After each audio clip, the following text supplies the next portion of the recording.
Hello everyone, कैसे हैं आप सब। एक बार पुनः शिव कोचिंग क्लासेस पर स्वागत है। उम्मीद करता हूं आप सब अच्छे होंगे, मस्त होंगे, बेहतर होंगे और आप सभी की पढ़ाई बेहतर चल रही होगी। प्यारे बच्चों, क्लास 12 केमिस्ट्री एनसीईआरटी में चैप्टर नंबर 1 चल रहा है बिलियन, जिसमें आज हम शुरू करने वाले हैं अणुसंख्यक गुणधर्म के बारे में। प्यारे बच्चों, आपके सिलेबस में 4 अणुसंख्यक गुणधर्म है। पहला वाष्प दाब में आपेक्षिक अवनमन, दूसरा बच्चों क्वथनांक में उन्नयन, तीसरा हिमांक में अवनमन और विलयन का प्रसरण दाब। और यदि जो बच्चा ये 4 वीडियो देख लेगा ना, इन्हीं 4 क्लास में हम चारों को समझा देंगे। एक एक क्लास का अपना चारों रहेगा। आज का हमारा टास्क है वाष्प दाब का आपेक्षिक अवनमन। इसमें राउल्ट का नियम, आदर्श अनादर्श विलयन सब कुछ हम कंप्लीट करेंगे। दूसरा हमारा रहेगा क्वथनांक में उन्नयन, फिर हिमांक अवनमन। बच्चों यहां से एक क्वेश्चन पक्का बोर्ड एग्जाम में आता है, तो आप लोगों को एक एक प्रश्न अच्छे तरीके से तैयार करना है। इसके पहले हमने जो भी वीडियोस प्रोवाइड किया है तो हमारे चैनल में क्रम से मिल जाएगा, प्लेलिस्ट बना हुआ है चैनल का। तो बोर्ड एग्जाम के लिए हम प्लेलिस्ट बना देते हैं, जो भी वीडियो आगे पीछे आता बच्चों उसमें ऐड कर देते हैं, तो किसी बच्चे को कोई प्रॉब्लम नहीं होती। जब वो प्लेलिस्ट विजिट करता है तो क्रम से वीडियो मिल जाते हैं। चलिए शुरू करते हैं प्यारे बच्चों आज का एक एक पॉइंट। अणुसंख्यक गुणधर्म। देखो बच्चों, अणुसंख्यक अणुओं की संख्या पर निर्भर करने वाला जो एक प्रकार से गुणधर्म है वो अणुसंख्यक गुणधर्म कहलाता है। यानी बच्चों, जब किसी पदार्थ का हम अध्ययन करते हैं वो किस पर निर्भर करे, वो प्रॉपर्टी जो वो गुण जो है वो अणुओं की संख्या पर निर्भर करे, ऐसे गुणधर्म बच्चों अणुसंख्यक गुणधर्म कहलाते हैं। जैसे किसी विलयन के वाष्प दाब के बारे में हम अध्ययन करें तो उसमें कितना विलेय है, विलेय के अणुओं की संख्या कितनी है, इस पर वो निर्भर करता है। इसलिए उस गुणधर्म को हम अणुसंख्यक गुणधर्म कहते हैं। किसी भी विलयन की प्रॉपर्टी होती है बच्चों, विलयन में 2 पदार्थ मुख्य रूप से होता है, एक विलेय दूसरा विलायक। अब उसमें विलेय कितना है, विलायक कितना है, यदि उनके कणों की संख्या पर गुणधर्म निर्भर करता है तो कुल मिलाकर के वो अणुसंख्यक गुणधर्म है। यानी किसी भी विलयन के गुणों का अध्ययन कर रहे हैं, यदि वो गुण कणों पर निर्भर करे, विलेय या विलायक के कणों पर निर्भर करे या उसमें उपस्थित परमाणुओं में कणों की संख्या पर निर्भर करे, वो आपका अणुसंख्यक गुणधर्म कहलाता है। परिभाषा बच्चों, विलयनों के कुछ गुण उनके निश्चित आयतन में उपस्थित विलेय के कणों की संख्या पर निर्भर करती है। किसके संख्या पर बच्चों? विलेय के कणों की संख्या पर। जैसे मान लीजिए हम बात करते हैं वाष्प दाब। अभी हम वाष्प दाब अच्छे तरीके से समझेंगे कि कोई पदार्थ जितना ज्यादा वाष्पित होता है, कोई पदार्थ जितना ज्यादा वाष्पित होगा उसका वाष्प दाब उतना ही अधिक होगा। जो कम मात्रा में वाष्पित होगा उसका वाष्प दाब कम होगा। यदि विलेय कम वाष्पित हो रहा है तो कहीं ना कहीं उनके कणों की संख्या अधिक होने पर बच्चों वाष्प दाब का मान कम हो जाएगा। विलेय की मात्रा ज्यादा मिलाने से अवाष्पशील बनेगा और अवाष्पशील बनने के कारण वाष्प दाब कम होता जाएगा। तो वो विलेय के कणों की संख्या पर निर्भर कर रहा है, इसलिए वो अणुसंख्यक गुणधर्म है। क्वेश्चन 2 नंबर का पूछा जाता है, अणुसंख्यक गुणधर्म किसे कहते हैं। फिर आप परेशान हो जाओगे, तो सीधा सीधा आप लोगों को बच्चों ऐसे लिख देना, जैसे मैं यहाँ पे बताया कि विलयन के हम गुणों का अध्ययन करते हैं तो कुछ ऐसे गुण होते हैं जो विलेय के कणों की संख्या पर निर्भर करते हैं, अणुसंख्यक गुणधर्म कहलाते हैं। ऑब्जेक्टिव में कई बार क्वेश्चन पूछा जाता है बच्चों, निम्न में से कौन सा अणुसंख्यक गुणधर्म नहीं है। तो 3 ऑप्शन रहेगा, एक कुछ और भी दे देगा, वो अणुसंख्यक गुणधर्म नहीं रहेगा। तो ये आप लोगों को याद रखना है कि आपके सिलेबस में वाष्प दाब में आपेक्षिक अवनमन, हिमांक में क्या है उन्नयन, क्वथनांक में क्वथनांक में उन्नयन, हिमांक में अवनमन और विलयन का प्रसरण दाब। ये आपके 4 वाष्प दाब में आपेक्षिक अवनमन, हिमांक अवनमन और क्वथनांक उन्नयन और प्रसरण दाब, ये 4 आपके अणुसंख्यक गुणधर्म है। कहीं से भी क्वेश्चन कैसे भी घुमा करके पूछा जा सकता है। चलिए शुरू करें बच्चों, वाष्प दाब का आपेक्षिक अवनमन। एक एक पॉइंट आप लोगों को क्लियर मैं कराऊंगा, लेकिन आप लोगों से गुजारिश है भाई कि चैनल पे पहली बार आए हैं, चैनल को सब्सक्राइब जरूर कर लेना। सबसे पहले बच्चों आप लोगों को समझना पड़ेगा कि ये आपका वाष्प दाब होता क्या है। भाई वाष्प द्वारा लगाया गया दाब। चलो देखो बच्चों, एक पात्र बनाते हैं। देखो बच्चों ये पात्र है, ठीक है। थोड़ा समय देंगे मुझे, क्योंकि इस क्लास को समझाने के लिए मुझे समय चाहिए। जो बच्चा बेसिक से एडवांस लेवल तक पढ़ना चाहता है उसके लिए भी थोड़ा समय चाहिए। प्यारे बच्चों, इस पात्र में हमने विलयन रख दिया, ठीक है, ये विलयन रख दिया, ठीक, या कोई द्रव ही रख दिया बच्चों, ठीक है। अभी इसमें कुछ भी नहीं है, शुद्ध केवल एक पदार्थ है। क्या बच्चों? केवल और केवल एक पदार्थ है, ठीक। अभी इसमें केवल और केवल विलायक है। क्या है बच्चों? विलायक है। और विलायक में मैं वो कौन सा पदार्थ ले लूं? तो H2O ले लेता हूं। अब ये होता क्या है बच्चों, जब ये साम्य अवस्था में रहता है। किस अवस्था में रहता है? साम्य अवस्था में। साम्य अवस्था में। साम्य अवस्था का मतलब इसके सतह पर, द्रव की सतह पर, द्रव की सतह पर बच्चों ये जो वाष्प अवस्था में बदल रहा है और ये जो इधर द्रव है, ये दोनों कुछ कण द्रव अवस्था में बदल रहे हैं, कुछ कण द्रव से वाष्प की अवस्था में बदल रहे हैं। ये दोनों साम्य अवस्था है ना। कहने का तात्पर्य बराबर मात्रा में कुछ द्रव गैस अवस्था में निवाष्पित हो रहे हैं, कुछ वाष्प द्रव अवस्था में, तो एक दूसरे को साम्य कहलाते हैं बच्चों। यानी वाष्प द्रव में बदल रहा है, द्रव वाष्प में बदल रहा है। अब होता क्या है बच्चों, कोई भी द्रव है, द्रव में क्या होता है कि द्रव जो है वाष्प अवस्था में बदल जाता है। सही है कि नहीं? ये वाष्प अवस्था में, इसके चारों ओर बच्चों ये वाष्प उपस्थित है, क्योंकि ये साम्य अवस्था में है।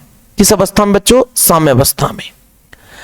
अब ये वाष्प क्या करता है, जिससे उत्पन्न हुआ है उसी पर क्या करता है? दाब लगाता है एक प्रकार का। क्या लगाता है बच्चों? दाब। क्या लगाता है? दाब लगाता है। और इसी को हम प्यारे बच्चों बोलते हैं वाष्प दाब। क्या बोलते हैं? वाष्प दाब। अब ये वाष्प दाब किस पर निर्भर करेगा? केवल और केवल किस पर निर्भर करेगा बच्चों? विलायक की प्रकृति पर निर्भर करेगा। किस पर निर्भर करेगा? विलायक की प्रकृति पर। क्यों? क्योंकि केवल और केवल अभी इसमें क्या मिला हुआ है? विलायक है। केवल और केवल विलायक है, इसमें किसी प्रकार से अन्य पदार्थ हमने नहीं मिलाया। विलायक को हमेशा बच्चों बी से रिप्रेजेंट करते हैं। ठीक है, बी से रिप्रेजेंट करते हैं। इस द्रव में केवल और केवल विलायक है। विलायक जो है बच्चों, छोटे छोटे इसके बूंद जो हैं वो वाष्पित अवस्था में बदलते हैं, और जब उसके चारों ओर वाष्प एकत्रित होता है, वही वाष्प द्रव की सतह पर दाब लगाता है। वो दाब बच्चों आपका वाष्प दाब कहलाता है। क्लियर? अब यहां पर हम विलायक के साथ विलेय पदार्थ मिला दें। क्या मिला दें बच्चों? विलेय पदार्थ, यानी हमने विलेय इसमें मिला दिया। ठीक है, अब विलेय मिला दिया, और बच्चों आपका इसमें विलायक तो है ही है, इसमें विलायक भी है, साथ में विलेय मिला दिया। ठीक है बच्चों, समझ में आया? पहले तो वाष्प दाब क्लियर हो गया कि जब कोई द्रव होता बच्चों वो साम्य अवस्था में रहता है, मतलब उसके, देखो भाई हम जानते हैं कि इस वातावरण में है ना विभिन्न प्रकार की गैसें हैं, लेकिन जब द्रव की बात करते हैं बच्चों, तो द्रव की सतह पर ये जो द्रव है वो वाष्पित अवस्था में बदलता है और कुछ वाष्प द्रव अवस्था में बदलते रहता है। ये साम्य अवस्था कहलाता है कि हम तुमको दे रहे हैं, तुम हमको दो। ये साम्य कंडीशन कहलाता है कि द्रव वाष्प में बदल रहा है, वाष्प द्रव में बदल रहा है। ये साम्य कंडीशन है। अब इस स्थिति में जो उस द्रव की सतह के ऊपर जो वाष्प बना हुआ है, वही द्रव की सतह पर दाब लगाता है, वो आपका वाष्प के द्वारा लगाया गया दाब वाष्प दाब कहलाता है। अब बच्चों हमने कहा विलायक जो हमने द्रव ले रखी थी, वो द्रव जल था बच्चों, H2O था, उसमें हमने विलेय पदार्थ मिला दिया NaCl। आप समझना थोड़ा सा। तो जितनी ज्यादा ये वाष्पित हो रही थी बच्चों, क्या उतनी ज्यादा वाष्पित होगी? नहीं होगी। क्यों? क्योंकि ये जो विलेय है बच्चों अवाष्पशील है। क्या है? अवाष्पशील है। क्या है प्यारे बच्चों? अवाष्पशील। यानी अवाष्पशील विलेय पदार्थ हमने जो मिला दिया, तो ये जो है केवल और केवल वाष्पित कौन होगा? केवल और केवल विलायक ही वाष्पित हो सकता है। क्यों? क्योंकि बच्चों विलेय वाष्पित नहीं होगा, क्योंकि हमने अवाष्पशील मिलाया है। तो जो यहां पे जो दाब लगेगा, इस ऐसा नहीं है कि दाब नहीं लगेगा, विलायक के अणु द्वारा दाब डाला जाएगा, दाब लगाया जाएगा, वो भी एक वाष्प दाब है बच्चों। क्या है? वाष्प दाब। क्या है? वाष्प दाब। लेकिन यहां पर यदि वाष्प दाब P1 रहा होगा, तो यहां पर बच्चों कहीं ना कहीं वाष्प दाब में कुछ कमी आई होगी। क्यों?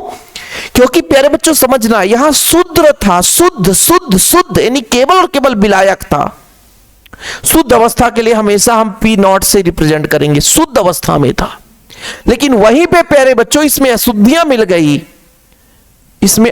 मिल गई, तो इसका वाष्प दाब कुछ अलग हो गया, और वो भी कम होगा, बढ़ेगा नहीं, कम होगा बच्चों। क्या होगा? कम होगा। समझने की कोशिश करिएगा मैं क्या कह रहा हूं। ये शुद्ध विलायक था प्यारे बच्चों, विलायक ज्यादा मात्रा में वाष्पित हो रहा था और उसी के द्वारा दाब लगाया जा रहा था, वो वाष्प दाब है, मान लीजिए P1 या P0।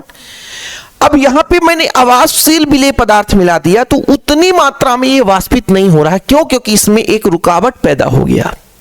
आप घर में अकेले हो, 7 दिन का आपने रूपरेखा बना लिया है कि हमें 7 दिन में ये पढ़ना है, लेकिन आप एक हफ्ते अच्छे तरीके से पढ़ते हो, दूसरे हफ्ते में मामा का लड़का आ जाता है और मामा का लड़का अब उतने पढ़ने में आपको मदद नहीं कर रहा है, बल्कि गपशप, मोबाइल में गेम खेलना है ना, चलो घूमने चलते हैं, होटल में नाश्ता करने चलना है, इन तमाम जगहों पर आपका समय इन्वेस्ट कर देता है। तो क्या आप उतना पढ़ पाओगे? नहीं पढ़ पाओगे।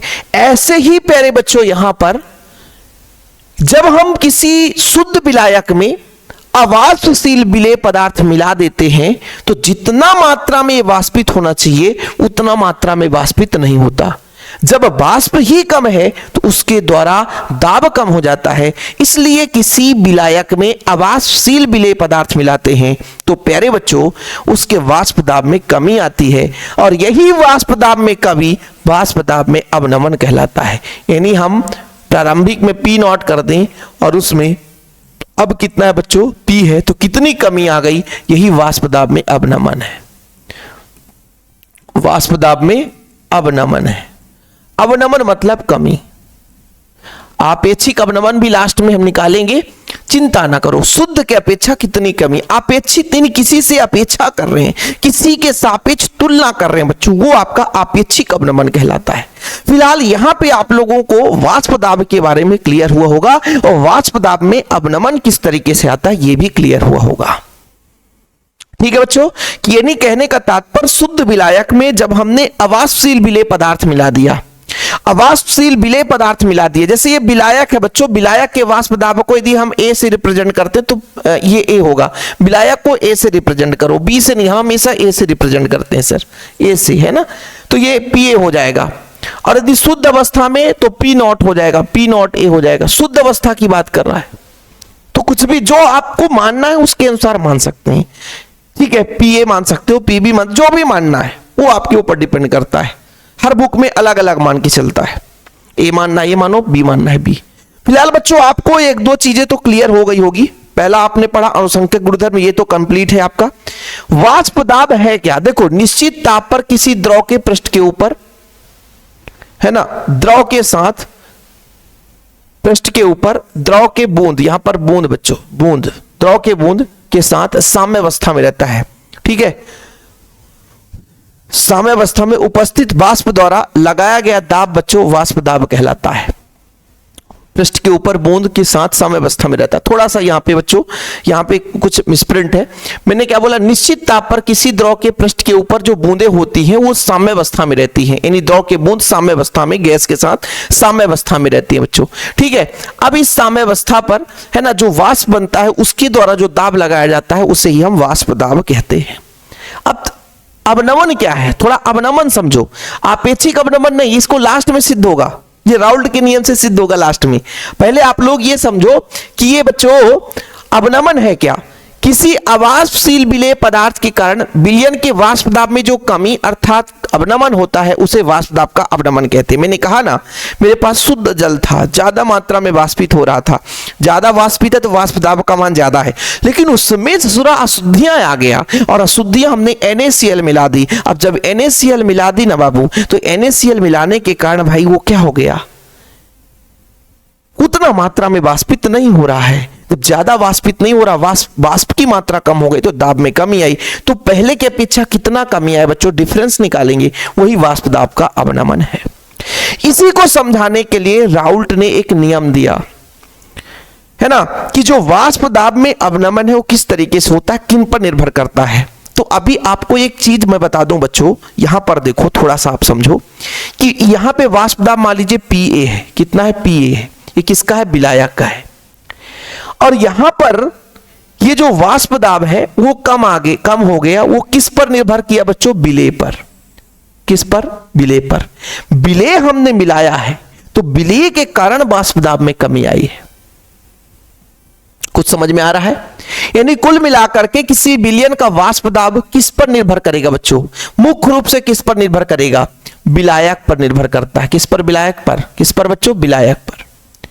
और विलायक की मात्रा पर, क्योंकि हम पढ़ रहे हैं अनुसंख्यक गुणधर्म, तो अनुसंख्यक गुणधर्म मतलब विलायक के एक प्रकार से बच्चों आधार पर वाष्प दाब का निर्धारण होगा।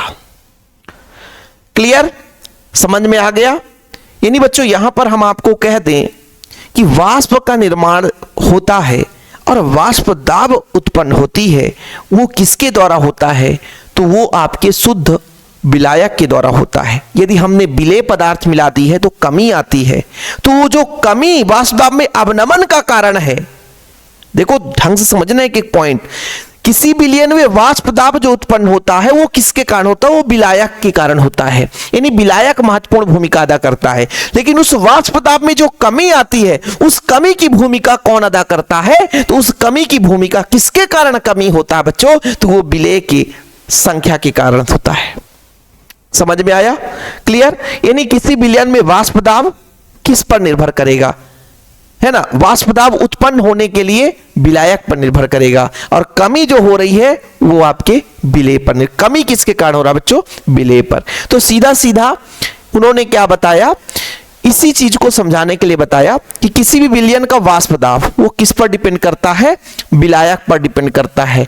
वाष्प दाब केवल सीधा सीधा विलायक, और जो भी बच्चों देखो, जो भी विलायक का वाष्प दाब होगा वही विलयन का होगा।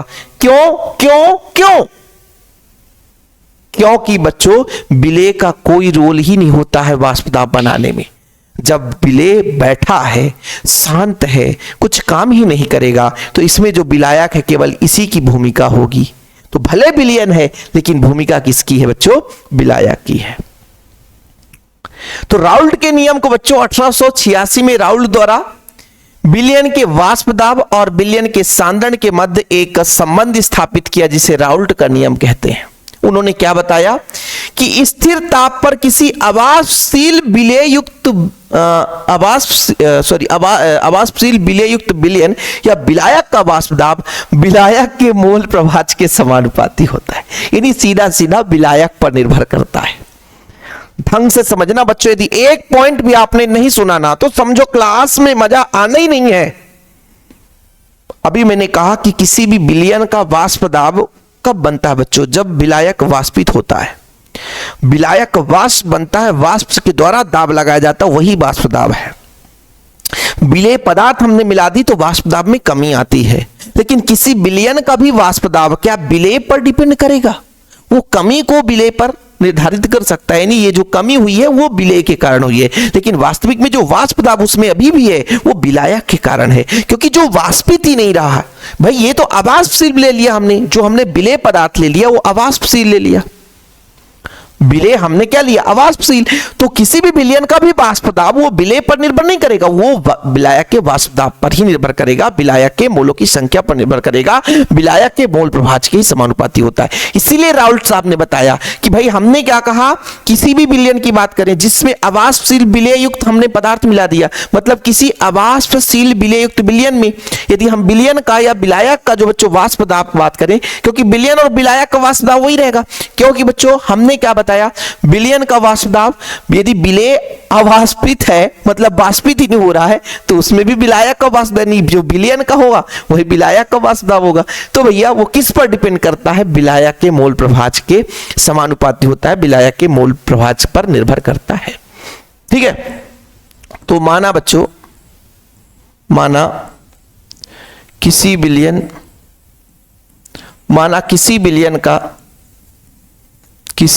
का वाष्प दाब P व विलायक का वाष्प दाब कितना बच्चों? PA है। हम हमेशा विलयन में दो घटक मान के चलते हैं, विलायक और विलेय, तो विलायक हो गया PA।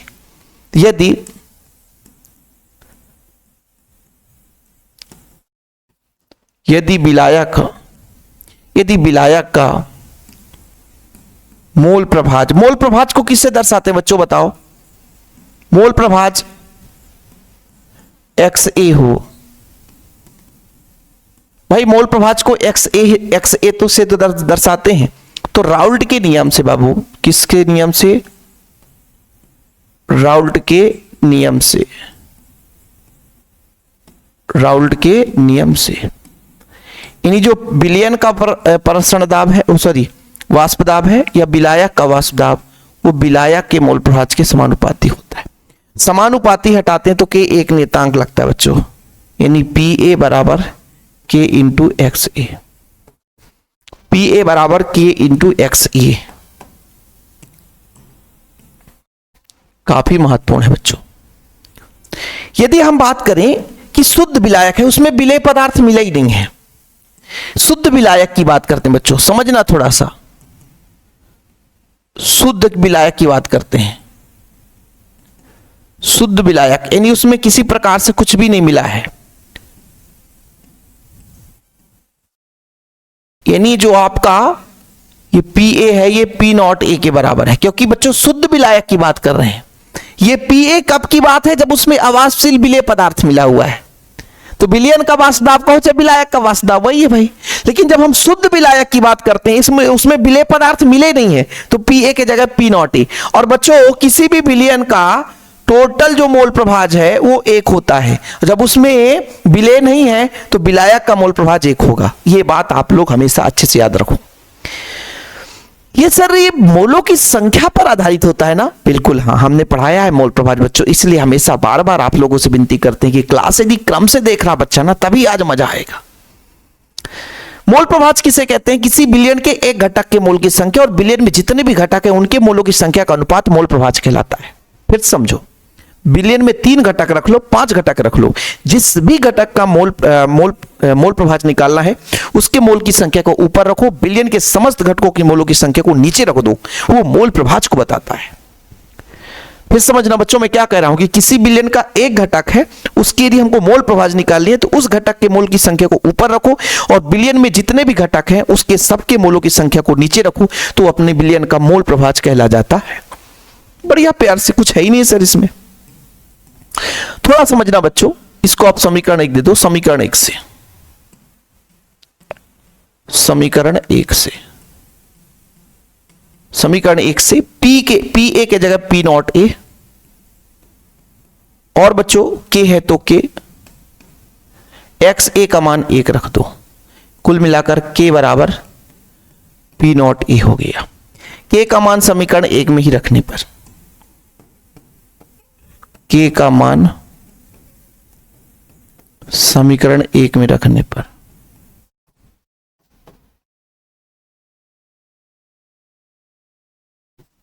समीकरण 1 में रखो बच्चों,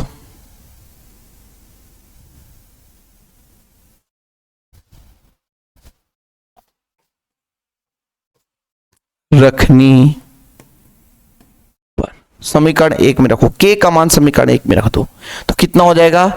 P A equal P not A into X A. ठीक,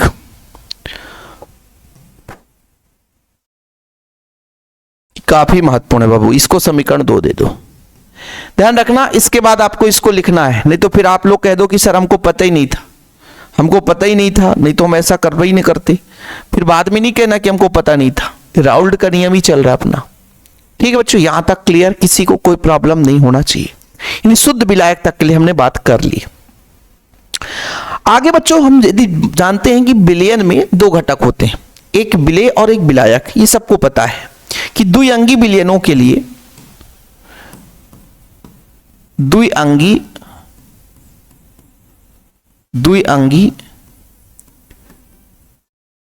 विलयन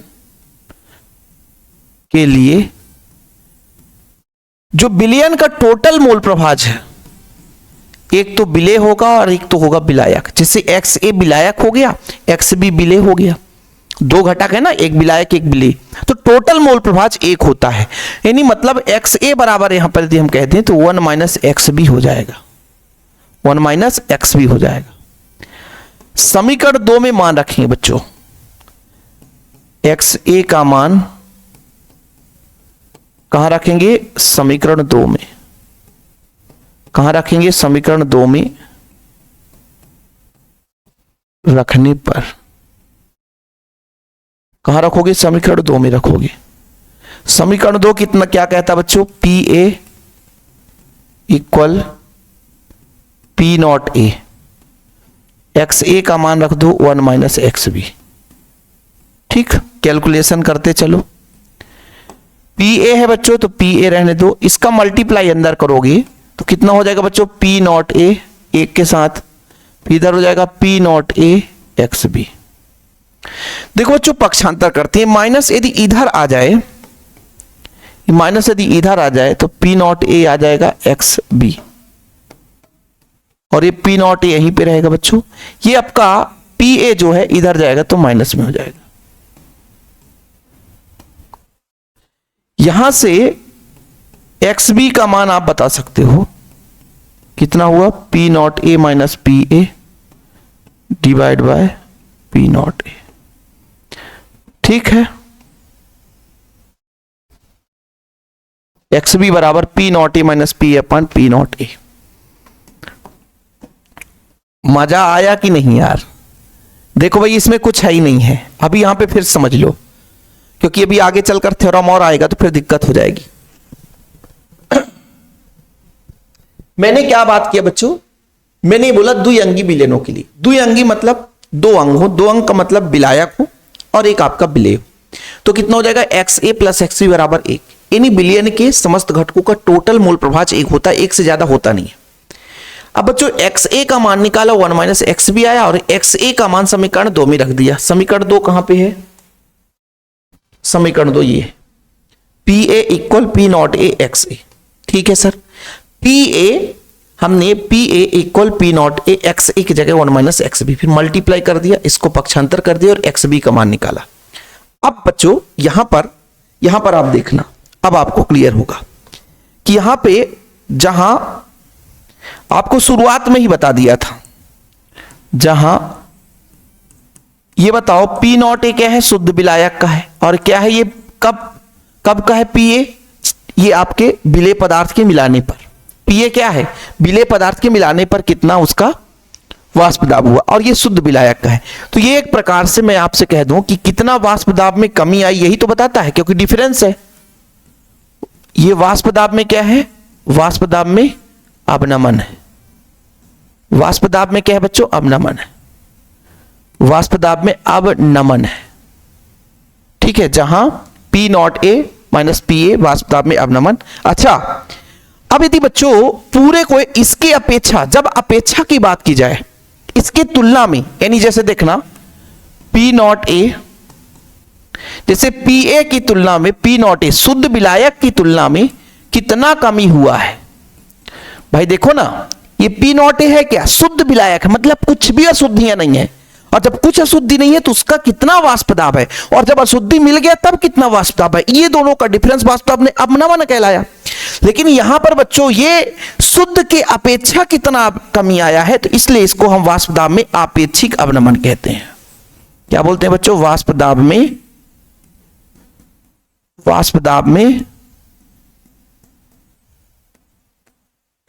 आपेक्षिक अवनमन है। क्या है बच्चों? आपेक्षिक अवनमन है। अपेक्षा की बात कीजिए ना, इसके अपेक्षा कितना कमी है। और एक्स बी क्या है बच्चों बताओ? ये आपका दूसरा जो घटक विलेय है, वो विलेय का मोल प्रभाज है।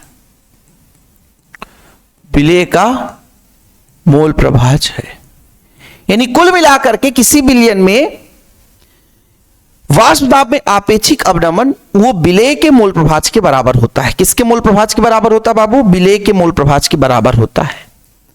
सिद्ध करने के लिए आता है कि सिद्ध कीजिए कि, क्या सिद्ध करने के लिए आएगा? सिद्ध कीजिए कि किसी विलयन में वाष्प दाब में आपेक्षिक अवनमन है ना, उसके विलेय के मोल प्रभाज के बराबर होता है। तो ये आप लोगों को सिद्ध करना रहेगा।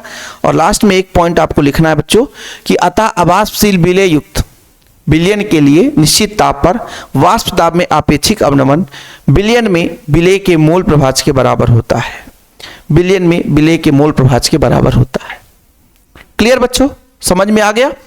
अब इससे एक क्वेश्चन बनता है, हो सकता है आप लोगों को थोड़ा सा दिक्कत हो, लेकिन एक क्वेश्चन बनता है, वो क्वेश्चन आप लोग थोड़ा समझना। क्वेश्चन क्या आएगा? वाष्प दाब के आपेक्षिक अवनमन से क्या आएगा? वाष्प दाब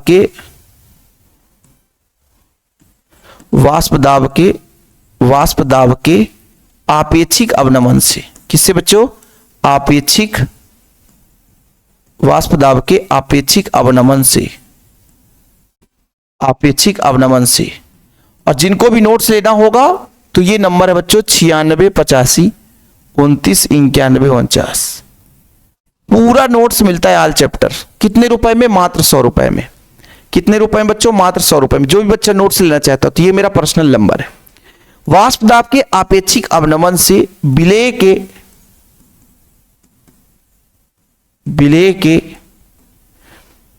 ठीक है, एक क्वेश्चन बनता बच्चों, क्वेश्चन देखता हूं। विलेय के द्रव्यमान की गणना, विलेय पदार्थ के आणविक द्रव्यमान की गणना, ठीक है, विलेय के आणविक द्रव्यमान की, ये क्या है सर? ये क्वेश्चन है बाबू, ये क्वेश्चन है यार, ये क्वेश्चन है, ये क्वेश्चन है भाई, ये क्वेश्चन है, ये क्वेश्चन है थोड़ा सा, ठीक। बाकी जिसको भी नोट्स लेना होगा वही भाई कांटेक्ट करिए, नहीं तो बाद में कह दोगे सर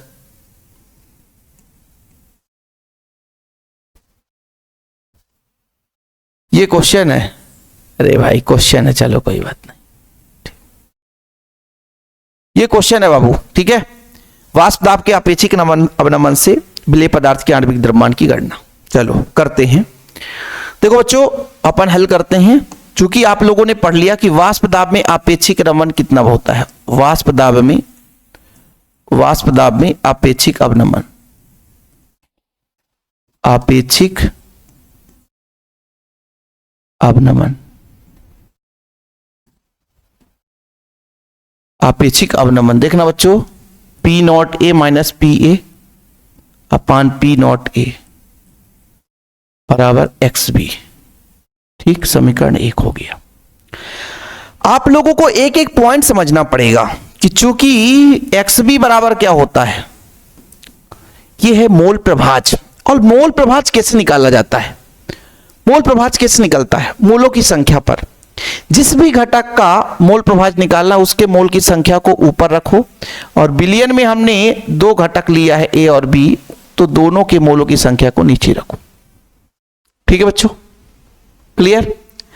अब आप लोग बताओ कि Na बराबर क्या होगा? पढ़े हो मोलों की संख्या, वेट बटे मास, वेट बटे मास, वेट बटे मास। वह Nb बराबर कितना होता है बच्चों? Nb बराबर होता है वेट बटे मास, मतलब WB बटे MB, WB बटा MB। क्या होता है बच्चों? WB बटा MB, WB बटा MB, ये चीज होता है। XB का मान समीकरण 1 से, समीकरण 1 से कितना हो जाएगा बच्चों? P not a minus P A upon P not a बराबर ये हो जाएगा NB अपान Na प्लस NB। समीकरण 2 हो गया। विलेय पदार्थ के आणविक द्रव्यमान की गणना हो जाएगी। बिल्कुल चिंता ना करें, आप लोग थोड़ा सा समझो। समीकरण 2 में मान रखो बच्चों, समीकरण 2 में Na व Nb का मान रखने पर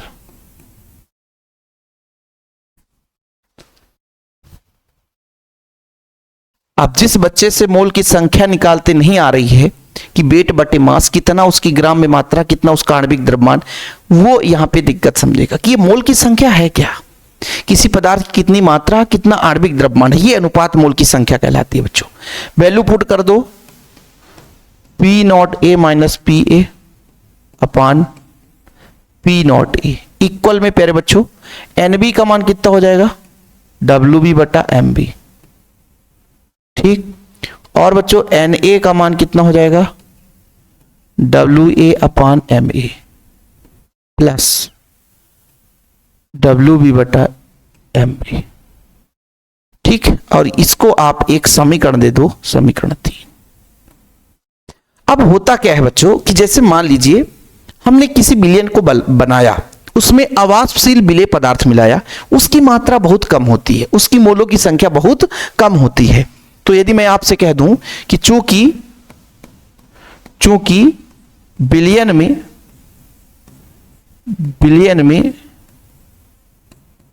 विलेय की मात्रा अत्यंत सूक्ष्म होती है, विलेय की मात्रा बहुत कम होती है,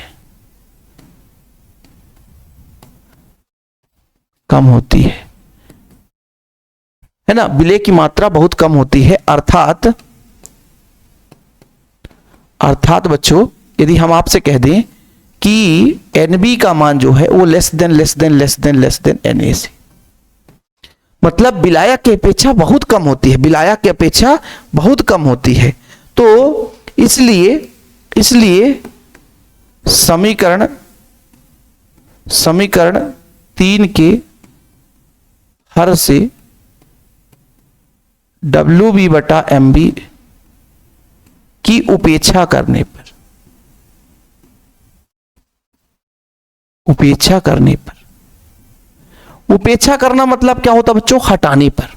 उपेक्षा करना मतलब हटाना, मतलब यहां पर WB बटा MB हटा देंगे, बहुत कम होती है इसलिए ऊपर वाला नहीं हटाएंगे, केवल नीचे वाला हटाएंगे।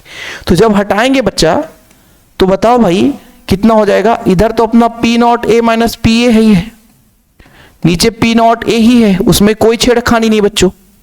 WB बटा MB ऊपर वाले से भी कोई छेड़खानी नहीं, केवल हर से हटाएंगे, केवल हर से।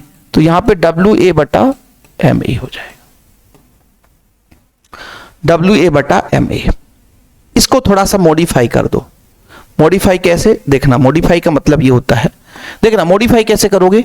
इधर अपना P0A माइनस PA अपान P0A, इसमें तो कोई छेड़खानी नहीं है। देखो बच्चों W बटा MB, MB का मतलब नीचे जाएगा वो, WA बटा MB गुणे में, ये WA नीचे है तो नीचे रहेगा, लेकिन MA ऊपर चला जाएगा,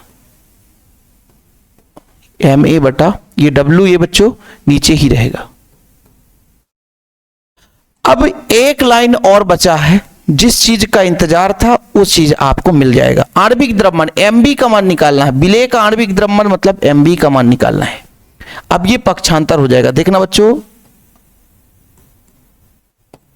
WA into MA into WA into MA into बच्चों P0A। ठीक, इसके बाद बच्चों नीचे कितना हो जाएगा? P0A minus PA। देखो ना भाई, ये गुणा में ऊपर है तो नीचे चला जाएगा, MB इधर आ गया और इंटू WA। ठीक, ओके बाबूजी, ठीक, ये आपका आ गया आंसर। विलेय पदार्थ के आणविक द्रव्यमान की गणना, विलेय पदार्थ के आणविक द्रव्यमान की गणना। अब आप लोगों को एक होमवर्क देने वाला, क्या होमवर्क देने वाला हूं जो बच्चा साथ में पढ़ता है उसके लिए। देखो बच्चों, मैं एक शॉर्टकट में बताता हूं कि आदर्श विलयन और अनादर्श विलयन आपको पढ़ना है। आदर्श विलयन तो सबको पता है कि ऐसे विलयन जो राउल्ट के नियम का पालन करते हैं आदर्श विलयन कहलाते हैं, और जो राउल्ट के नियम का पालन नहीं करते वो अनादर्श विलयन कहलाते हैं। नोट्स वगैरह ऐसे रहते बच्चों, आपको दिखता होगा, शायद हो सकता है दिखता हो, और नहीं दिखता होगा तो कोई दिक्कत नहीं है। देखो नोट्स में बढ़िया आदर्श और अनादर्श विलयन लिखा हुआ है, ये मैं आपको होमवर्क देता हूं, क्योंकि कुछ चीजें ऐसी है बच्चों जो बिल्कुल सिंपल में भी याद हो जाएगा।